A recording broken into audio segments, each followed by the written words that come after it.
Yes spirit, spirit is not one. ఈ రెండు titles వివాదం అనేది గత 2 నెలలు 3 నెలలుగా మనం చూస్తూనే ఉన్నాం. అయితే తాజాగా స్పిరిట్ ఈజ్ నాట్ వన్ అనే చిత్ర టీంకు టీ సిరీస్ సంస్థ నుంచి మూడోసారి నోటీసులు వచ్చాయి. ఈ సినిమా విడుదల విషయంలో క్లియరెన్స్లు అనేవి ఇవ్వకపోగా పలు కండిషన్స్ను కూడా వాళ్ళు పెట్టడం జరిగింది. అసలు ఎగ్జాక్ట్గా ఏం జరిగింది? ఎందుకంటే ముందు సినిమా తీసింది స్పిరిట్ ఈజ్ నాట్ వన్, మేమే తీసామని చెప్పేసి ఆ టీం చెప్తున్నారు. అసలు ఏం జరిగింది? వివాదం ఎక్కడి నుంచి మొదలైంది, ఎలా వెళ్ళబోతుంది అనే దాని మీద దర్శకులు రవీంద్ర మనతో ఉన్నారు. ఆయన అడిగి తెలుసుకుందాం. మీ సినిమా ఎప్పుడు కంప్లీట్ అయింది? రిలీజు సందర్భంగా ఎప్పుడు మీకు నోటీసులు ఎట్లా, అసలు వివాదం అనేది ఎలా వచ్చింది ఫస్ట్? అలా సినిమా మంది అయితే కంప్లీట్ అవ్వడం, సెన్సార్ రావటమే 2024 9 నెలలో సెన్సార్ వచ్చిందని మనకి. అప్పుడే సెన్సార్ వచ్చింది. అప్పటికే కొన్ని ఇంటర్వ్యూస్, ప్రెస్ మీట్ పెట్టడం జరిగింది. మనం అప్పటి నుంచే మనం స్పిరిట్ అని చెప్పడం జరిగింది. అయితే ఇప్పుడు మనం అక్కడ డబ్బులు లేక, ఆ టైంలో మనకు రిలీజ్కి డబ్బులు లేక, అప్పుడు ఏం భ్రమలో ఉన్నానంటే సినిమా కంప్లీట్ అయ్యి సెన్సార్ వచ్చేస్తే ఎవరైనా తీసుకుంటారు, ఏదైనా ఓటీటీలో అవుతుంది లేదా థియేటర్లకు అవుద్ది, ఎవరైనా కొంటారనే భ్రమలో ఉన్నాము. తీరా దాన్ని పట్టుకొని ఒక 2-3 నెలలు తిరిగేసరికి ఇటు డిస్ట్రిబ్యూటర్లు డబ్బులు ఆడడం మొదలుపెట్టారు, ఇటు ఒకవేళ ఓటీటీకి వెళ్ళాలి సరే మధ్యలో ఉన్న మధ్య వ్యక్తులు డబ్బులు ఆడడం మొదలుపెట్టారు. వాళ్ళు డబ్బులు అడుగుతున్నారు, మీరు నాకు కావాలని. ఇట్లా ప్రతిసారి డబ్బులు నన్నే అడుగుతున్నారు. ఇంకా సరే అప్పటికి డిస్ట్రిబ్యూటర్కి ఏం డబ్బులు ఒక 50 లక్షల రూపాయలు ఇస్తే థియేటర్కి వేస్తాడంటే అది లేదు. అక్కడ కూడా ఏమవుతుందంటే థియేటర్ కూడా మనమే డబ్బులు కట్టుకోవాలి, క్యూబ్కి మనమే కట్టుకోవాలి, ప్రమోషన్ అన్నీ మనమే చేసుకోవాలి. చేసుకుని ఊళ్ళి ఒక మధ్యలో దారంలాగా అతను ఉంటాడు. అది తెగుద్దో ఉండదో అని చెప్పలేరు. పోనీ థియేటర్కి వెళ్ళిన డబ్బులు ఏమైనా వస్తాయంటే ఏటికి ఎటువంటి రెస్పాండ్ లేదు. సరే ఇది మనకు అవ్వదులేపని, మనకి ఎవరు తీసుకోరు, మనకు డబ్బులు లేవు కదా, సరే రిలీజ్కి ఎంత అవుద్ది, ఒక 7 లక్షలు 8 లక్షలు అవుతుంది అనే పాయింట్ ఆఫ్ వెళ్ళిపోయేసి మా పని చేసుకున్నాం ఉన్నా. సరే మొత్తానికి డబ్బులు పోగేసుకొని ఒక సంవత్సరం నెలల తర్వాత రావడం జరిగింది. మళ్ళీ అంటే 2026 ఏప్రిల్లో రావడం జరిగింది. ఇక్కడికి వచ్చిన తర్వాత ఒక మనిషితో మాట్లాడితే, మీరు 10 థియేటర్లు 30 థియేటర్లు వేసుకుంటే ఏమొచ్చుద్ది, ఓటీటీకి వెళ్ళాలంటే మినిమం 50 థియేటర్లు వేసుకోవాలి, అప్పుడే ఓటీటీకి వెళ్తుంది. సరే అన్నీ ఆస్తున్నారు కాబట్టి పబ్లిసిటీ ఏదైనా ఒకటే కదా, పోస్టర్ వేసింది ఏదైనా ఒకటే కదా, మినిమం ఒక 100 థియేటర్లు నేను ఇప్పిస్తాను వేసుకున్నా అంటే, మాకు అన్ని ఇప్పించేవాళ్ళు లేరు అన్నాను. నేనే ఇప్పిస్తా అన్నాడు ఆయన. దాని మీద నేను వద్దన్నాను. కానీ మా అమ్మకి కొద్దిగా ఆశ ఎక్కువ. ఆశ అంటే సినిమానే ఆమె పిచ్చేవాళ్ళే సినిమా చేశాం కాబట్టి సినిమాని రీచ్ చేయడం 100 థియేటర్లు అంటే ఇంకేముంది చెప్పేసి ఆ మళ్ళీ ఒక ఇల్లు పెట్టి కొంచెం అమౌంట్ అంతా రెడీ చేసుకున్నాం. టోటల్గా ఒక 10 లక్షలు కావాలి, అడిగి పెట్టుకున్నాం డబ్బులు కొంత. మా చేతిలో 4 లక్షలు ఉండి మిగతా అడిగి పెట్టుకున్నాం. ఇక్కడ ప్రెస్ మీట్ పెట్టేసామన్నాం. ఏప్రిల్ 24 వచ్చి మాట్లాడుకొని 27వ తారీఖున ప్రెస్ మీట్ పెట్టాం. అప్పటికి ఇక్కడ టైటిల్ లేదనే విషయం నాకు వాళ్ళు క్లారిటీగా ఛాంబర్లో చెప్పారు. ఏప్రిల్ 24 వచ్చిన రోజున ఇక్కడ వాళ్ళది టైటిల్ లేదు అనే విషయం నాకు క్లారిటీగా ఛాంబర్లో చెప్పారు. అప్పుడు కూడా లేదని, వీళ్ళు ఇంకా ముందు నుంచి ఉందన్నారు. సరే నేను దాని గురించి మాట్లాడలేదు. సరే వచ్చింది 27 ప్రశాంతంగా ప్రెస్ మీట్ పెట్టుకొని ఇంకా మేము ఊళ్ళోకి వెళ్ళిపోయాం. 22 లేదా 29 సినిమా రిలీజ్ అవుతుంది, మంది పెద్దగా వచ్చేది, ఎక్కడ పెట్టినా సినిమా వచ్చేది, చుట్టుపక్కల ఊర్లలో అందరూ చెప్పేసుకొని ఇదిలో ఉన్నాం. ఈ గ్యాప్లు ఏమైందంటే ప్రెస్ మీట్ పెట్టిన 1-2 రోజుల తర్వాత సందీప్ ఒక సార్ వాళ్ళ దగ్గర నుంచి వాళ్ళ మేనేజర్ ఒక అతను ప్రసాద్ గారిని, ఆయన నాకు ఫోన్ చేసి ఇలా సినిమా చేశారంట స్పిరిట్ ఇచ్చినాడు అంటే, అవునన్నా చేసాం, ఈరోజు కాదు ఎప్పటి నుంచి చేసాం, సెన్సర్ కూడా వచ్చింది, ఎప్పటి నుంచి ఇంటర్వ్యూ కూడా వస్తుందన్న, ఒకసారి చూడండి. 24 నుంచి మా ఇంటర్వ్యూ గట్టిగా వచ్చాయి ఆ టైంలో. ఈ మధ్యలో 1 ఇయర్ నుంచి రాలేదు, ఎందుకంటే మేము ఇక్కడ లేము, ఇది చెప్పాం. సరే ఓకే ఏం కాదు అన్నాడు. మనోడు అడ్రస్ ఏ ఊరు ఏంటంటే చెప్పాను. అయిపోయిన తర్వాత మెసేజ్ పెట్టేసి ఒకసారి డోర్ నెంబర్ పెట్టి అన్నాడు. నేను ఎందుకు అని కూడా క్వశ్చన్ అయ్యాడు. ఎందుకు వెళ్ళలేదంటే, సరే అసలు సినిమా చేసామా లేదా, పెద్ద సినిమా స్పిరిట్ ఏం పెట్టుకున్నారు కదా, ఒకవేళ ఏమన్నా అవతం చెప్తున్నారు నేను చెప్తాను ఎంక్వైరీ చేసుకుంటారు ఏమన్నా ఇదిలో ఉన్నాను నేను. తప్పేంటి, వాళ్ళని ప్రజెంట్ చేసినప్పుడు ఎవడో వచ్చేసి మాట్లాడితే అది అయిపోదు కదా. సరే అదే అని వాళ్ళు బ్యాడ్ అవుతారు పెట్టుకోని చెప్పి ఆలోచిస్తుంటే పెట్టేసాను, ఎవరు కనుక్కుంటారు ఏమవుతుందని. కానీ ఇంకైనా మనకి ఎటువంటి ఫోన్ లేకుండా 13వ తారీఖు ఇంటికి నోటీస్ వెళ్ళిపోయిందన్న. ఈ లోపు నేను పోస్టర్లు వేసుకోవడం, ప్రింటింగ్కి ఒక 10,000 పోస్టర్లు వేయించాను. ఏది 30 సైజు పెద్ద వేయలే. ఇంకొక రోజు అయితే 14 అవి కూడా వేసేవాడు. అది మిగిలిన డబ్బులు మిగిలిన సంతోషపడాలి నేను. ఇది వేసుకున్నారు. సరే ఇది వీళ్ళు పంపించాక ఆ నోటీసు ఊళ్ళోకి వెళ్ళాక చదవడం జరిగింది. వాళ్ళు చదివేసి ఏమన్నారంటే, సినిమాని ఆపేయండి, టైటిల్ సినిమా రావడానికి లేదు, టైటిల్ మార్చమని చెప్పలేదండి, సినిమాని ఆపమన్నారు. టైటిల్ మార్చమని చెప్తే okay, spirit is not one సినిమానే ఆపేయమన్నారు. వీళ్ళు ఎవరు మన సినిమా ఆపమంటాగా చెప్పేసి టీ సిరీస్ అంటే ఒక వీళ్ళు ప్రొడ్యూసర్ కానీ అప్పుడు ఈయనకి వెంటనే నాకు ఎప్పుడైతే వచ్చిందో వెంటనే నేను పెట్టాను వాళ్ళ మేనేజర్కి, వాయిస్ మెసేజ్ పెట్టా, ఆ డాక్యుమెంట్ పెట్టేసి వాయిస్ పెట్టాను. అలా ఇలా పెట్టారేంటన్నా సినిమాని ఆపమని, వాళ్ళకే రైట్స్ ఉన్నాయి, అసలు ఏంటి వాళ్ళు ఎందుకు తిట్టారు, మీరు ఏంటి అని అడిగితే వాళ్ళు వన్ ఆఫ్ ది ప్రొడ్యూసర్స్ అన్నారు. సరే వాళ్ళ ప్రొడ్యూసర్స్ అన్నప్పుడు మరి మీరు కూడా ఉండాలి కదా, వీళ్ళు వన్ ఆఫ్ ది ప్రొడ్యూసర్స్ కదా, ఇద్దరు కలిసి పంపించాలి కదా నోటీసు. ఇద్దరు పార్ట్నర్స్ అన్నప్పుడు టీ సిరీస్ వాళ్ళ పేరు ఎందుకు ఉంది, కాల్బరీ పిక్చర్స్ ఎందుకు లేదు అంటే, వీళ్ళు ఒక టైటిల్ లేదని ఒకటి, లేదా మనకెందుకులే కూడా వాళ్ళు కొట్టుకుంటారని ఏదో ఒకటి ఉంటుంది కదా, ఉంటుంది. సరే దాని అయిపోయింది, వాళ్ళు పంపించారు. ఆయన ఏం కాదు రిలీజ్ చేసుకున్నాడు పంపించాక. వాళ్ళు వాసి పెట్టాడు, నేను కూడా ఉన్నా ధైర్యంగా ఓకే అని. కానీ కొంచెం భయం ఉంటుంది కదా, పక్కన వాళ్ళని అడిగితేను లాయర్ నోటీస్ ఇస్తే లాయర్ నోటీస్ సమాధానం చెప్పాలమ్మా, అలా కాకపోతే కస్టమర్. దానికోసం నేను మళ్ళీ లాయర్ నోటీస్ ఇవ్వడం జరిగింది. ఇచ్చిన దాకా మళ్ళీ వాళ్ళు అడిగాను, ఖచ్చితంగా వాళ్ళు వస్తుందేమో క్లియరెన్స్ తొందరగా రిలీజ్ చేసుకుంది. ఎందుకంటే నోటీస్ పంపించిన పెద్దవాళ్ళు దాకా సమాధానం లేదు వాళ్ళ కాడ నుంచి. నేను వాళ్ళు పంపించేదాకా నిద్రపట్టలేదు నాకు. ఎందుకంటే ఏంటంటే వాళ్ళకి అలవాటు అంట నోటీసులు పంపించడం. సరదాగా ఉంది వాళ్ళకి, నోటీసులు పంపించి సరదాగా ఉంది. తప్పు, ఖచ్చితంగా తప్పు అనేది. చిన్న పేరు కనపడ్డా వేస్తారంట నోటీస్ వాళ్ళు. టీ సిరీస్ అనేవాళ్ళు ఈ మధ్య చెప్తున్నారు, ఇవి సపోజ్ ఏదైనా 11 నెలల రా అవి అని పడింది దాన్ని కూడా చేస్తారంట. ఇప్పుడు మనకుండదా ఆ బాధ, మనం కూడా అదే వాళ్ళే, మా గురువు గారు వాళ్ళే ఫాలో అవ్వాలని ఫిక్స్ అయిపోయాను. సరే మొత్తానికి అయిపోయింది, మేము ఆయన పెట్టుకున్నాం, పంపించాం. సెకండ్ నోటీస్ మళ్ళీ వచ్చింది, రిలీజ్ చేసుకోమన్న తర్వాత. ఏం కాదు రిలీజ్ చేసుకున్నాను నేను చెప్పిన రోజు మళ్ళీ సెకండ్ నోటీస్ వచ్చింది. దాని గురించి మళ్ళీ మాట్లాడేసి మళ్ళీ వాళ్ళు చెప్పేసి మా లాయర్ కూడా చెప్పేలా అన్నారని వీళ్ళేం బెదిరించడం మొదలుపెట్టారు. పెద్ద కంపెనీ, పెద్ద అది ఇది అని చెప్పారు. సరే అలా కాదని చెప్పేసి లాయర్ చెప్తే, ఏం కాదు వాళ్ళ అడ్రస్ తీసుకో, అది ప్రభాస్ గారు వాళ్ళది, నేను చూసుకుంటాను, వాళ్ళ లాయర్తో మాట్లాడుతా అన్నాడు. ఇంకంతే.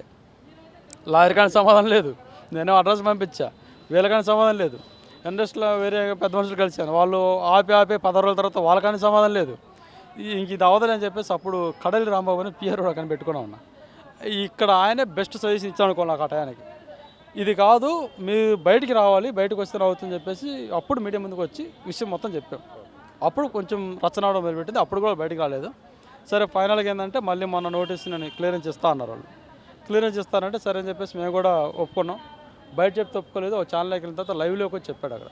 మళ్ళీ అలా ఇప్పుడు 3 సార్లు జరిగింది, నేను నమ్మనని వెళ్ళిన, నాకు నమ్మకం లేదు వీళ్ళ మీద చెప్పాను, మీడియం చెప్పాను వాచ్ను. లేదు ఈసారి నమ్మన్నాడు. సరే ఓకే నమ్ముతానని చెప్పాను. 2 రోజులు అన్నది 15 రోజుల తర్వాత వచ్చింది. వచ్చి తెలుగులో రిలీజ్ చేసుకోండి, తెలుగు వరకు రిలీజ్ చేసుకోండి, ఓటీటీలో ఎక్కడ వద్దు, ఫర్దర్గా ఎక్కడ దీన్ని చేయొద్దు అంటే సాంగ్ పరంగా ఇంకోటి కానీ ఓటీటీ చేయొద్దని మెసేజ్ అంటే ఫైనల్ పెట్టాడు. దీనికి ఒప్పుకొని మీరు అంగీకారం అని చెప్పేసి నాకు కింద సంతకం పెడితే అప్పుడు నేను నోటీస్ ఇస్తా అన్నాడు. మళ్ళీ బెదిరిస్తున్నారా ఏంటని చెప్పేసి అడిగాను. దానికని అడిగాను, ఓకేనా మీరు చెప్పింది బాగుంది, తెలుగు వరకే నేను రిలీజ్ చేసుకుంటాను, నేను సంతకం పెడతాను. అయితే మీరు కూడా సేమ్ టైం తెలుగులో రిలీజ్ చేసుకోము అని నాకు పెట్టండి. వాళ్ళ స్పిరిట్ తెలుగు రిలీజ్ అవ్వద్దు, తెలుగు భాష నాది, మిగతా భాషలు వాళ్ళే. నేను కూడా ఒప్పుకుంటాను, ఎందుకంటే నా తెలుగు భాష తెలుగు వచ్చు, మిగతా రాదు కాబట్టి. మరి వాళ్ళు ఉండగలరా తెలుగు రిలీజ్ చేయకుండా? అది కాదు కదా క్లియరెన్స్ లెటర్ అంటే. నేను అడిగేది ఏంటి క్లారిటీగా, స్పిరిట్ ఈజ్ నాట్ వన్, వేరేది నా సంబంధం లేదు, స్పిరిట్ నాది, వాళ్ళ దానికి నాదని సంబంధం లేదు. బై మిస్టేక్ సీక్వెన్స్ దగ్గరగా ఉండటం వల్ల నేను ఇవ్వాల్సి వచ్చింది. ఓకే నోటీస్ నేను తీసుకున్నాను, వాళ్ళ సినిమాలు ఎలాగే రిలీజ్ చేసుకోవచ్చు, నా సంబంధం లేదు, ఒక మాట అడుగుతున్నాను. దానికి వాళ్ళు పోయేదని నాకు అర్థం కావట్లేదు. అది వాళ్ళు చెప్తే అయిపోతుంది. ఇది ఇచ్చేసారు ఇప్పుడు దీని మీద మళ్ళీ వచ్చేసి సరే నేను మళ్ళీ ఎందుకని ఇలా పంపించారు ఇవ్వండి అన్న క్లియరిటీ అని చెప్పేసి అడుగుదాని వచ్చాను. కానీ ఇక్కడికి వచ్చాక లాయర్ ఏం చెప్పాడంటే, నువ్వు ఇప్పుడు బతిలాడుతున్నావు, నోటీస్ ఇవ్వని చెప్పి అడుగుతున్నావు, నోటీస్ ఇస్తారు అనుకుందాం, ఎలాగోలాగా ఇస్తారు, ఇస్తే నువ్వు సినిమా రిలీజ్ చేయగలవా అన్నాడు. నేను చేయలేనన్నా, నాకు ఇంకొక 6 నెలల్లో సంవత్సరం మళ్ళీ పడుతుంది, ఎందుకంటే మళ్ళీ డబ్బులు తెచ్చుకోవాలి కదా, తెచ్చుకునే మొత్తం వీళ్ళ కోసమే పెట్టానన్నా, ఈ తిరగడానికి ఇటుకే పెట్టాను, డబ్బులు లేవు, నా వల్ల కాదంటే సరే అట్లా అయితే నువ్వు వాళ్ళు బతిలాడద్దు, కేసు వేసేద్దాం అన్న. కేసు వేస్తే ఏంటన్నా పెద్దోళ్ళు అంటే, పెద్ద చిన్న లేదు కోర్టులో ఒకటే, పెద్దోడు చిన్నోడు పక్కన పెట్టే లేదు, కోర్టులో ప్రూఫ్ ఉందా అయిపోయింది. మరి మనకేంటంటే సెన్సార్ సర్టిఫికేట్ ఒకటి ఉంది అని చెప్పాడు. ఒక్కసారి సెన్సార్ వచ్చినాక ఆపే రైట్స్ ఎవరికీ లేవు, వాళ్ళు ఎంత పెద్దోడైనా ఎవరికి లేవు. ఇది కాబట్టి నీకు అది లేదు, సెంట్రల్ గవర్నమెంట్ ఇది. ఇంకోటి సుప్రీంకోర్టు ఆల్రెడీ ఇచ్చిందంట, ఒక్కసారి సెన్సార్ వచ్చిన తర్వాత ఆ సినిమా ఆఫీస్ ఎవరికీ లేవు, మినిమం 5 years 10 years వేల్దే టైటిల్, దీన్ని ఆపుకోవడానికి అని చెప్పేసి సుప్రీంకోర్టు కూడా ఇచ్చిందంట. ఇప్పుడు నేను హైకోర్టుకి వెళ్ళి ఎక్కడికి వెళ్ళినా ఫైనల్ సుప్రీంకోర్టుకి వెళ్ళాలి కదా. సుప్రీంకోర్టు ఆల్రెడీ ఒక జియో పాస్ చేసి దాన్ని ఎక్కి తీసుకుంటుంది, నా ఒక్కడి కోసం ఛాన్స్ లేదు కదా. దీనికోసం పెట్టేసుకొని కేసు వేద్దాం ఉన్నాడు. దానికోసం కేసు వేయడానికి ఒప్పుకొని నేను కూడా. అయితే ఈరోజు ఇక్కడ ప్రశ్న పెట్టడానికి రీజన్ ఏంటంటే, ఇక్కడ ఛాంబర్లు ఉన్నారు, వాళ్ళకి నోటీస్ పంపిస్తున్నా, కాకపోతే మీడియా తరపు నుంచి కూడా మనకు ప్రూఫ్ ఉండాలి కదా. తెలిసినోడు తెలియడు ఎవడో ఉంటాడు, వీడియో ఉంటే అంతా తెలుస్తుంది కాబట్టి మీడియా ముందు కలిసి ఛాంబర్ ఏమైతే 3 ఛాంబర్లు ఉన్నాయి ఇక్కడ మనకి, 2 కాదు 1 అనుకున్నాను, ఇక్కడికి వచ్చి తెలిసింది మొత్తం 3 ఛాంబర్లు ఉన్నాయి, 1 కాదు మొత్తం 1 భ్రమలో ఉన్నాం దాకా. తెలుగు ఛాంబర్ 2 ఉన్నాయి, పెద్ద ఛాంబరు చిన్న ఛాంబర్, ఇది తల్లి అనగా 2 పిల్లలు అనుకోండి, అంటే తెలంగాణ ఛాంబరు 3 ఛాంబర్లు ఉన్నాయి. 3 ఛాంబర్లకి వీళ్ళ క్లియరెన్స్ ఇస్తేనే సెన్సార్ వస్తుంది. నాకు కూడా అది జరిగింది కాబట్టి మీరు స్పిరిట్ అనే పదానికి ముందు వెనక పేర్లను అడుగునని, అసలు స్పిరిట్ అనే పదానికి గోదానికి మీరు క్లియరెన్స్ ఇవ్వద్దు. వాళ్ళు ముందు పెట్టుకోవచ్చు, ప్రభాస్ గారి స్పిరిట్ అని కూడా పెట్టుకోవచ్చు, ముందు పేర్లు నా సంబంధం లేదు, స్పిరిట్ అనే పదం మాత్రం ఇవ్వద్దు. అది ఉంటే కూడా ఒప్పుకోండి. లాయర్ తోటి నేను ఇక్కడ చెప్పేసి ఇది నోటీసులు వస్తుంది, నోటీసులు వచ్చేది నేను చెప్తున్నా. వీళ్ళకి నోటీసు అంటే 3 ఛానల్ పంపించేసి సేమ్ ఎవరైతే ఆ టైంలో వాళ్ళకి క్లియరెన్స్ చేస్తారో వాళ్ళ మీద చర్య తీసుకుంటారు, ఆ సంతకం ఎవరు వాళ్ళ మీద చర్య తీసుకుంటారు ఒకటి. రెండోది వచ్చేసి మన సెన్సార్కి కూడా ఒకవేళ ఛాంబర్లో ఏమైనా బై మిస్టేక్ వల్ల రావచ్చేమో, ఒకవేళ అటు ఇటు లోకల్ ప్రాంతం ఇంకోటి ఉండేసి, ఇది సెంట్రల్ గవర్నమెంట్ సంబంధించింది కాబట్టి మీరు సెన్సార్ ఇవ్వడానికి లేదని చెప్పేసి వాళ్ళకి ఒక నోటీస్ ఆల్రెడీ మీ ఛాంబర్లో మీ సెన్సార్ సర్టిఫికేట్ ఇచ్చారని మాది పెట్టేసి, కాబట్టి దీని మీద వాదన నడుస్తుంది. ఒకసారి చూడండి, దీని మీద మీరు ఎటువంటి పరిస్థితుల్లో స్ప్లిట్ అయిన మీద ఇంకో సెన్సార్ ఇవ్వడానికి లేదు. నా రిలీజ్ అయిన తర్వాత నేనే క్లియరెన్స్ ఇస్తాను. మళ్ళీ మీకు నేను చెప్తాను, సార్ నాది అయిపోయింది, రిలీజ్ అయిపోయిందండి, ఎవరికైనా ఇచ్చుకొని మళ్ళీ ఇస్తాను మీకు ఖచ్చితంగా. అప్పటిదాకా వద్దు వాళ్ళకి ఒకటి. సేమ్ టైం వాళ్ళు చెప్పిన మాట యూట్యూబ్ కానీ ఓటీటీ కానీ మిగతా అదర్ లాంగ్వేజ్లు ఎక్కడైనా కానీ, అంటే యూట్యూబ్ సంబంధించిన ఎక్కడ కూడా స్పిరిట్ అనే పేరుని మీరు హైలైట్ చేయడానికి లేదు, ఎక్కడ వేయడం లేదు. అలా వేస్తే నేను దాని మీద కాపీరైట్ చేస్తాను, ఇది కోర్టు నుంచే వేస్తాను. అది ఎంత పెద్ద ఛానల్ అయినా నాకు అనవసరం. నేను రిక్వెస్ట్ చేసి చెప్తున్నాను, ఎందుకంటే నాకు సపోర్ట్గా ఉండమని చెప్తున్నాను. నాకు ఇది ఎవరు తెలియనంత వరకు, వాళ్ళు వస్తారా రారా పక్కన పెట్టేస్తే నా సినిమా రిలీజ్ చేసేంత వరకు, అంతవరకు మీరు ఎవరు తినేది వేస్తామని నేను ఖచ్చితంగా దీని మీద కాపీరైట్ చేస్తాను చెప్పడానికి వచ్చాను. దీనికోసం వచ్చాం. అంటే ఒకటండి, మీ సినిమా ఇంత లేట్ అయింది అంటే డబ్బుల కోసం రిలీజ్ కోసం లేట్ అయింది అన్నారు. బట్ ఏంటంటే ఒక ఎమోషనల్ యాంగిల్ కూడా ఉంది. మీ బ్రదర్ ఎవరో ఈ సినిమాలో నటించారు, అతన్ని తెర మీద చూసుకోవడానికి మీ మదరు ఫాదరు మీరు కానీ మీ అందరూ కూడా ఎదురు చూస్తున్నారు. అందుకే ఈ సినిమా రిలీజ్ కోసం మీరు ఇంత కష్టపడుతున్నారు అని చెప్పేసి అంటున్నారు. ఏంటంటే మీ బ్రదర్ ఆ యాంగిల్ ఏంటండి? అలా యాక్చువల్గా అది చాలా బాధాకర విషయం అన్న. యాక్చువల్లీ సినిమా మొదలుపెట్టింది అమ్మ కోసం. ఆమె 13 సంవత్సరాలు ఎప్పుడో కలగనిందంట సినిమా చేసుకోవాలి అంది. ఆ మాస్ కోసం బర్రెలు అమ్మామా గొర్రెలు అమ్మా, కొంతమంది చెప్తున్నా గొర్రెలు అమ్మలేదు అప్పు తెచ్చాను, అప్పు కూడా తెచ్చామని చెబుతారు. వీళ్ళు ఒకటే వింటున్నారు వినేవాళ్ళు. ఈ నోటీస్ కూడా నేనే గొడవ పెట్టుకుంటున్నాను, లేదు వాళ్ళు గొడవ పెట్టుకున్నారు. ఫస్ట్ నోటీస్ ఇచ్చింది వాళ్ళు, గొడవ క్రియేట్ చేసిందే వాళ్ళు, సాల్వ్ చేయాల్సింది కూడా వాళ్ళే. ఇది సేమ్ టైం ఈ సినిమా ఏంటంటే అమ్మ ఏమైతే కలగడిందో దానికోసం నా డైరెక్షన్ రాదండి, నేను సినిమా వాడిని కాదండి. ఊర్లో ఎల్ఐసి కట్టించుకుంటే ఒక ఎల్ఐసి ఏజెంట్ని, సేమ్ టైం రియల్ ఎస్టేట్ చిన్న చిన్న చేసుకునేవాడిని నేను. మాది ఊరు వాతావరణం, ఆ గొర్రెలు వ్యాపారం పొలం ఇదే ఉండేది.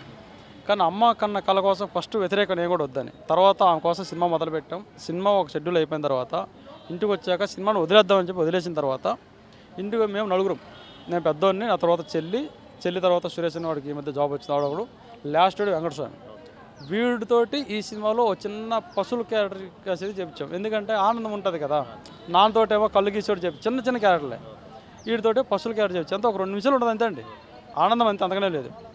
వీడు దీంట్లో ఉండటం వల్ల ఏమైపోయిందంటే వాడు చనిపోయిన తర్వాత 2 సంవత్సరాలు మళ్ళీ ఆగి బయటకు వచ్చినప్పుడు చేస్తే వీడు బయటకు వస్తాడు కదా, చూసుకుంటాం కదా, వీడు ఒకడు ఉన్నాడని చెప్పుకుంటాం కదా అనే ఒక సెంటిమెంట్గా మారింది. ఏమైతే అమ్మ కోసం పిచ్చిగా అంటే ఒక ఇష్టంగా మారిందో అది సెంటిమెంట్ అయిపోయింది.